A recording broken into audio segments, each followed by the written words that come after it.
ഒത്തിരി സ്വപ്നത്തിൻ്റെ ഏറ്റവും പുതിയ എപ്പിസോഡിൻ്റെ റിവ്യൂയിലേക്ക് എല്ലാ കൂട്ടുകാർക്കും സ്വാഗതം. രാഹുൽ വർഷയ്ക്ക് ജോലി ശരിയാക്കി കൊടുത്തതിന് ശേഷം പുറത്തേക്ക് പോകുന്നുണ്ട്. ആ സമയത്ത് നമ്മുടെ ഹരിതയ്ക്ക് അവിടുത്തെ ഒരു സ്റ്റാഫ് വർഷയുടെ എല്ലാ അഡ്രസ്സും ഡീറ്റെയിൽസും കൈമാറുന്നുണ്ട്. ഇത് രാഹുലും വർഷയൊന്നും അറിഞ്ഞില്ല. രാഹുൽ പോയതിന് ശേഷമാണ് വർഷയ്ക്ക് ഓർമ്മ വരുന്നത് തനിക്ക് സ്കൂട്ടി ഓടിക്കാൻ അത്രയ്ക്ക് എക്സ്പീരിയൻസ് ഇല്ലല്ലോ എന്ന്. എത്രയും പെട്ടെന്ന് ഓടിച്ചെന്ന് രാഹുലിനെ പിറകേന്ന് വിളിക്കുന്നു. ഇതൊരു ശല്യമായല്ലോ, ഇനി എന്താ പ്രശ്നം? എന്നെ വീട് വരെ ഒന്ന് ആക്കാമോ? അതെന്താ, തനിക്ക് വണ്ടി ഓടിക്കാൻ അറിയില്ലേ? വണ്ടി ഓടിക്കാനൊക്കെ അറിയാം, പക്ഷേ ഒരു ധൈര്യക്കുറവോ?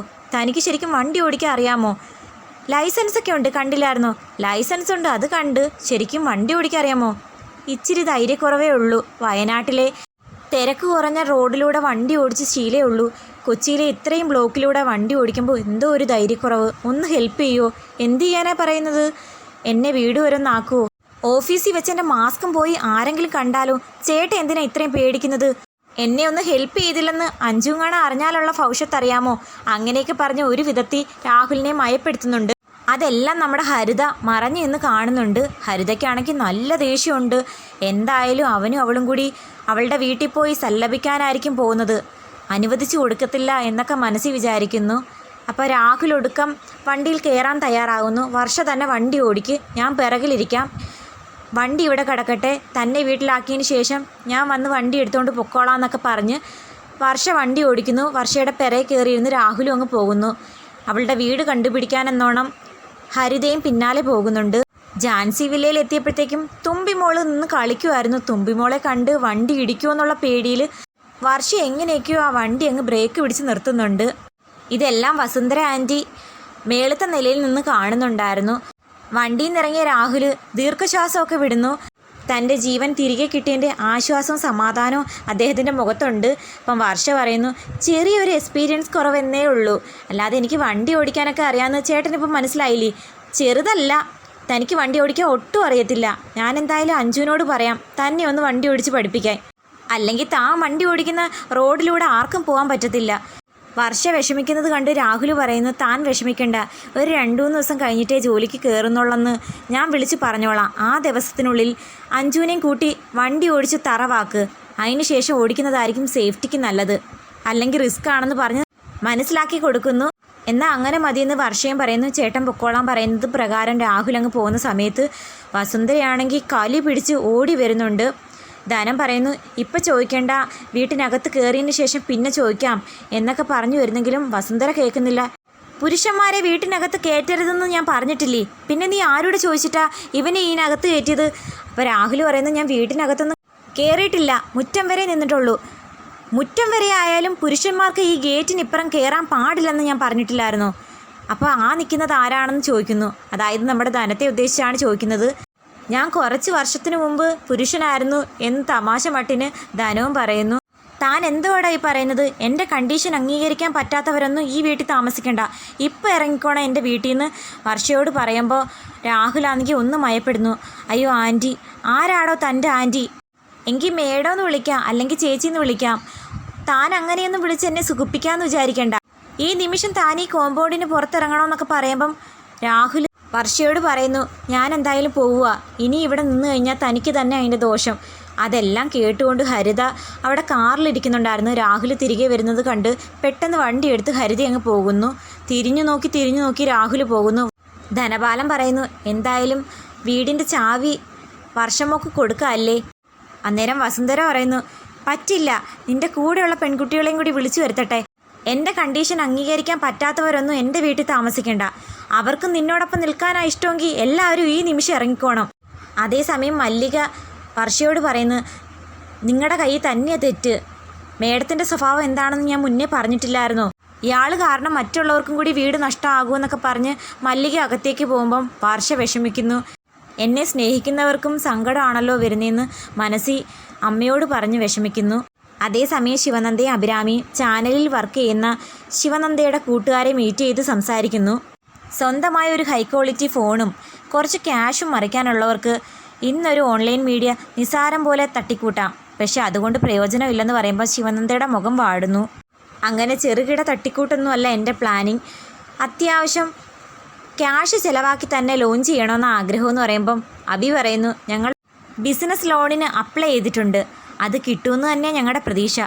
അന്നേരം കൂട്ടുകാരൻ ചോദിക്കുന്നു, അതെല്ലാം ശരി, പക്ഷേ ചാനൽ തുടങ്ങുന്നിടത്ത് അബിക്കെന്താ കാര്യം? ഞാനാടാ അതിൻ്റെ പ്രധാന ലീഗൽ അഡ്വൈസർ.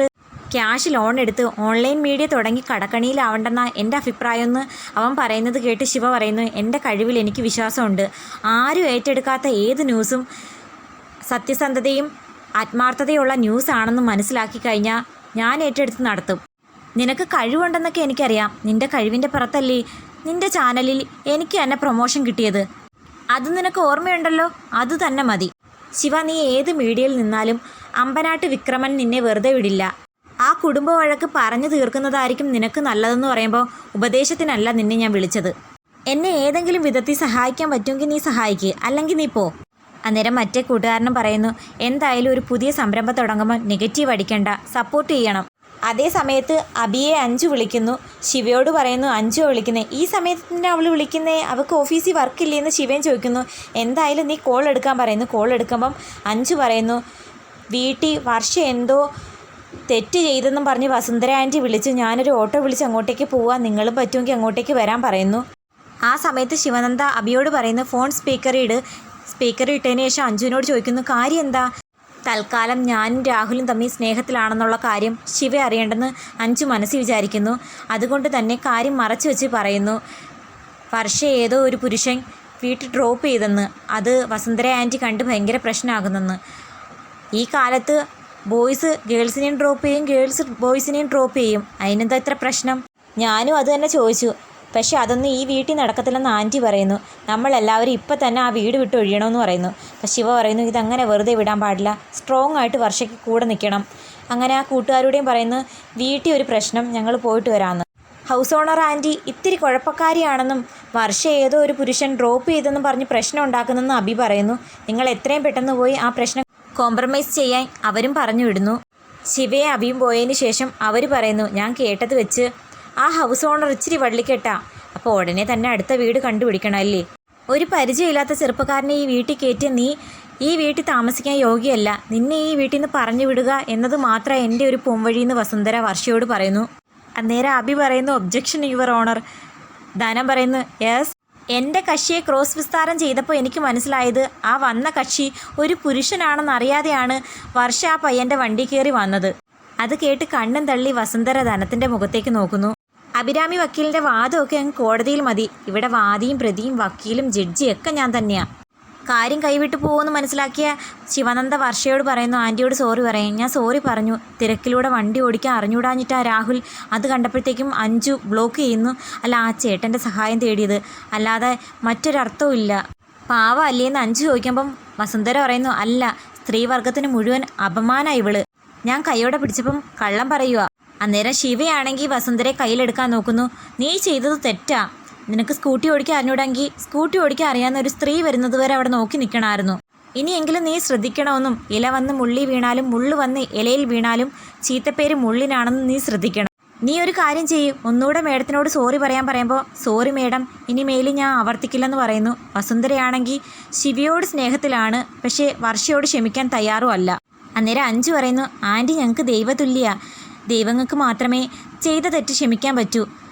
വർഷയോട് ക്ഷമിച്ചതിന് ഒരുപാട് നന്ദിയുണ്ടെന്ന് പറയുമ്പം വസുന്ധര ചോദിക്കുന്നു, ഞാൻ ഇവളോട് ക്ഷമിച്ചെന്ന് ആരാ പറഞ്ഞേ? തെറ്റ് ചെയ്തവരോട് ക്ഷമിക്കാനും പുരുഷന്മാരോടുള്ള തൻ്റെ നിലപാടിൽ വെള്ളം ചേർക്കാനും തയ്യാറല്ലെന്നും എൻ്റെ വീടിനേക്കായും വലുത് ഇവളാണെങ്കിൽ നിങ്ങൾക്കും ഇവളോടൊപ്പം പോകാമെന്ന് പറഞ്ഞിട്ട് വസുന്ധര സംസാരിച്ചുകൊണ്ടിരിക്കുന്ന സമയത്ത് ഒരു കോള് വരുന്നു. കോളെടുത്ത് നോക്കുന്ന വസുന്ധര സന്തോഷിക്കുന്നു. വിവേകാണല്ലോ എന്നും പറഞ്ഞ് കോളും കൊണ്ട് അങ്ങ് പോകുമ്പോഴത്തേക്കും വർഷ പറയുന്നു, എൻ്റെ കൂടെ നിന്ന് നിങ്ങളുടെ കിടപ്പാടം കൂടി ഇല്ലാണ്ടാക്കണ്ട, താമസിക്കുന്നെങ്കിലും ഇറങ്ങിപ്പോകുന്നെങ്കിലും നമ്മൾ ഒരുമിച്ചാണെന്ന് അഞ്ജു പറയുമ്പോൾ ശിവനന്ദ പറയുന്നു, അത് തന്നെ എൻ്റെ തീരുമാനം. പോകുന്നതിന് മുമ്പിട്ട് ആ സൈക്കോ തള്ളയ്ക്ക് 2 മറുപടി കൊടുക്കാതെ ഞാൻ പോത്തില്ലെന്ന് ശിവനന്ദ പറയുന്നു. അപ്പോൾ അഭിരാമി പറയുന്നു, ഒരു 10-50 പുരുഷന്മാരെ ഇവിടെ കൊണ്ടുവന്ന് നിർത്തി അവരെ തെറി പറയിച്ചിട്ടേ പോവുള്ളെന്ന് പറയുമ്പം ധനം പറയുന്നു, എൻ്റെ മുമ്പിൽ വെച്ച് അവരെയും കൊണ്ട് വസുവിനെ ചീത്ത വിളിപ്പിച്ചു കഴിഞ്ഞാൽ ഇതിനേക്കായും വാടക കുറഞ്ഞ വീട് ഞാൻ നിങ്ങൾക്ക് എടുത്തു തരാമെന്ന്. ഉറപ്പാണോ? ഉറപ്പെന്ന് പറയുന്നു. എനിക്ക് വേണ്ടി നിങ്ങൾ മുതിർന്നവരോട് വഴക്കൊന്നും പറയേണ്ടെന്ന് വർഷ പറയുന്ന സമയത്ത് നീ അത്ര നന്മമരമൊന്നും ആവണ്ട എന്ന് അഞ്ജു പറയുമ്പോൾ ധനം പറയുന്നു, മോളെ ഇവർ പറയുന്നത് കേക്ക്. വസുവിൻ്റെ ചില സമയത്തെ വർത്താനം കേൾക്കുമ്പോൾ എനിക്കും 2 കൊടുക്കാൻ തോന്നും, കൈ തരിച്ചു വരും. നിങ്ങൾ ഈ പറയുന്നതും കാണും മേഡം കേട്ടുകൊണ്ട് വന്ന സാറിനെ ഉൾപ്പെടെ നിങ്ങളോടൊപ്പം പറഞ്ഞു വിടുമെന്ന് മല്ലികയും പറയുന്നു. വസുന്ധര വരുമ്പം പറ പിള്ളാരെ ഇവർക്ക് എന്തോ പറയാനുണ്ടെന്ന് ധനം പറയുമ്പം ധനം വിവേക് അവൻ്റെ സ്റ്റഡീസൊക്കെ മതിയാക്കി തിരിച്ചു വരുവാണെന്ന് ഒരാഴ്ച കൊണ്ട് അവനെ വിളിച്ചിട്ട് കിട്ടാഞ്ഞപ്പോഴേ എനിക്ക് ടെൻഷനായിരുന്നെന്ന് പറയുമ്പോൾ മല്ലിക പറയുന്നു പൂജാമുറിയിൽ പൂ വെള്ളത്തിലിട്ട് വെച്ചപ്പം മഹാലക്ഷ്മി വന്നില്ലേ. അത് പറഞ്ഞത് ശിവയാണെന്ന് കരുതി വസുന്ധര ശിവയുടെ കവളത്ത് പിടിച്ചു പറയുന്നു മോൾ ഈ കുടുംബത്തിൻ്റെ ഭാഗ്യ. അപ്പം ധനം പറയുന്നു കഷ്ടം. ഭാബി പറയുന്നു കൂടുതൽ സുഖിപ്പീരൊന്നും വേണ്ട, ഞങ്ങൾക്ക് ചിലതൊക്കെ പറയാനുണ്ട്. വർഷയുടെ കാര്യത്തിൽ നിങ്ങൾ എന്നോട് കൂടുതൽ റിക്വസ്റ്റ് ചെയ്യുമെന്ന് എനിക്കറിയാമായിരുന്നു. പക്ഷേ നല്ല വാർത്ത കേട്ടുകൊണ്ട് ഇനി അതിൻ്റെ ആവശ്യമില്ല. ഞാൻ വർഷയോട് ക്ഷമിച്ചിരിക്കുന്നു എന്ന് പറയുമ്പോൾ എല്ലാവർക്കും സന്തോഷമാകുന്നു. ഇനി ഒരിക്കലും കാമുകന്മാരെ കോമ്പൗണ്ടിനിപ്പുറത്തേക്ക് കയറ്റിയാൽ ഞാൻ ക്ഷമിക്കില്ല. നിന്റെ തോന്നിവാസമൊക്കെ ഗേറ്റിനപ്പുറം മതിയെന്ന് വസുന്ധര കടുപ്പിച്ച് വർഷയോട് പറയുന്നു. മല്ലികയോട് വീടിൻ്റെ താക്കോലെടുത്ത് കൊടുക്കാൻ പറഞ്ഞ് ശിവയോട് യാത്ര പറഞ്ഞ് വസുന്ധര അങ്ങ് അകത്തേക്ക് പോകുന്നു. വർഷയാണെങ്കിൽ വസുന്ധര പറഞ്ഞ ഓരോ കാര്യവും ഓർത്ത് പൊട്ടിക്കരയുന്നുണ്ട്. ഭൂമി പിളർന്ന് താഴേക്ക് പോയാൽ മതിയായിരുന്നെന്നാ അവർ പറഞ്ഞ ഓരോ കാര്യം കേട്ട് ഞാൻ വിചാരിച്ചത്. എൻ്റെ ജീവിതത്തിൽ ഇതുപോലൊരു നാണക്കേട് ഞാൻ കേട്ടിട്ടില്ല, സഹിക്കാൻ പറ്റുന്നില്ല എന്നൊക്കെ പറഞ്ഞ് പൊട്ടിക്കരയുന്നത് കണ്ടിട്ട് അഞ്ചു പറയുന്നു തനിക്കുണ്ടാവുന്നതിലും അപ്പുറം നാണക്കേടാ ഉണ്ടായെന്ന് ഞങ്ങൾക്കറിയാം. ശിവനന്ദ പറയുന്നു ഇന്നത്തെ കാലത്ത് ഒരു പുരുഷൻ ഒരു പെൺകുട്ടിയെ വണ്ടിയിൽ വീട് വരെ ആക്കുന്നതിന് പ്രശ്നമൊന്നുമില്ല. പക്ഷേ ഈ വീട്ടിലെ സാഹചര്യം അങ്ങനെ ആയതുകൊണ്ടാണ് അവരങ്ങനെയൊക്കെ പറഞ്ഞത്. താൻ വിഷമിക്കണ്ടടോ. അപ്പം അഞ്ചു പറയുന്നു തനിക്ക് വേണ്ടിയിട്ട് ഈ വീട് മാറണമെങ്കിൽ അതിന് ഞങ്ങൾ തയ്യാറാണ്. എന്തായാലും വർഷ വീട് മാറാനൊന്നും പറയില്ല. കുറഞ്ഞ വാടകയ്ക്ക് നല്ലൊരു വീട് കിട്ടിയില്ലേ. അപ്പം ഇനി എന്തൊക്കെ ആകുമെന്ന് കാത്തിരിക്കാൻ. വീഡിയോ ഇഷ്ടമായാൽ തീർച്ചയായിട്ടും ചാനലൊന്ന് സബ്സ്ക്രൈബ് ചെയ്ത് സപ്പോർട്ട് ചെയ്യണേ.